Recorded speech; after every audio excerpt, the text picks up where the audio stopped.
आज के एपिसोड में अभिरा अरमान को रोककर उसे किस करती है। लड़के लड़कियां जोर जोर से विरोध करते हैं। अरमान पूछता है कि क्या हुआ। अभिरा और अरमान को तब पता चलता है कि लड़कों के हॉस्टल में बिजली नहीं है। वे वार्डन से शिकायत करते हैं, जो बताती है कि अरमान, रेहान और प्रियांशु ने इंडक्शन कुकर का इस्तेमाल किया था, जिसकी वजह से बिजली संकट पैदा हुआ। लड़के समाधान की मांग करते हैं। इस समस्या को सुलझाने के लिए लड़कों और लड़कियों के वार्डन तय करते हैं कि सभी को एक व्यवस्था में रहेंगे। अभिरा और बाकी लड़कियां इसका विरोध करती हैं, कहती हैं कि वे लड़कों के साथ तालमेल नहीं बिठा पा रही हैं और उन्हें अस्वास्थ्यकर कहती हैं। अरमान अपने लड़कों के समूह का पक्ष लेता है और कहता है कि वे लड़कों के छात्रावास में ही रहेंगे। लावण्या कहती है कि उसके पति को लड़कों का उनके साथ रहना पसंद नहीं आएगा।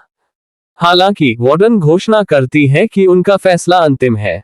लड़कियों के छात्रावास की वार्डन लड़कियों को भूतल पर शिफ्ट होने का निर्देश देती है, जबकि लड़के पहली मंजिल पर रहेंगे। इस बीच माधव विद्या से कहता है कि वह बस अपने परिवार की खुशी चाहता है। विद्या उससे काजल के सामने उसका पक्ष न लेने के लिए सवाल करती है और पूछती है कि क्या वह इसलिए नाराज है क्योंकि उसने गीतांजलि का साथ दिया।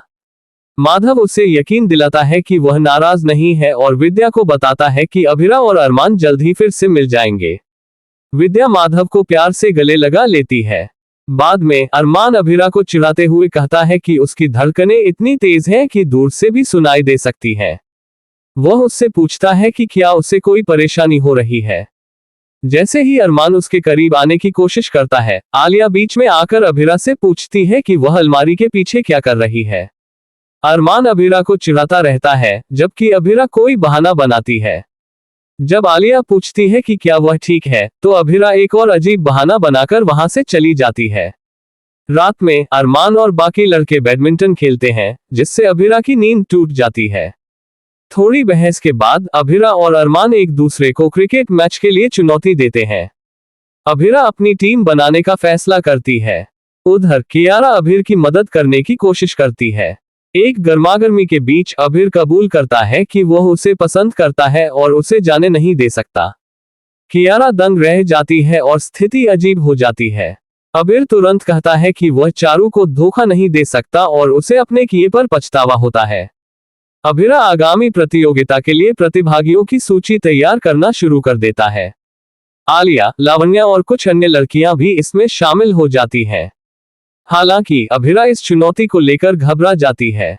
इस बीच कियारा अभिर के कबूलनामे पर विचार करती है और उसे गंभीरता से न लेने का फैसला करती है, ये सोचकर कि अभिर भी उसी तरह प्रतिक्रिया देती। अभिर कियारा को गलतफहमी दूर करने के लिए बुलाता है। वह उसे अपने कबूलनामे को भूल जाने के लिए कहता है और आगे बढ़ने के लिए कहता है। कियारा उसे विश्वास दिलाती है कि वह आगे बढ़ेगी। अरमान अभिरा को बैडमिंटन की प्रैक्टिस में मदद करने की पेशकश करता है। बाद में अभिरा को रेहान और पीजे से पता चलता है कि अरमान खुद भी इस प्रतियोगिता में हिस्सा ले रहा है। उसे शक है कि शायद उसने उससे फायदा उठाने के लिए गलत तकनीकें सिखाई होंगी। अरमान इनकार करता है और कहता है कि वह ऐसा कभी नहीं करेगा। रेहान अभिरा को चिढ़ाते हुए पूछता है कि अरमान उसे सिखाने की जहमत क्यों उठा रहा है। निराश होकर अभिरा वहां से चली जाती है।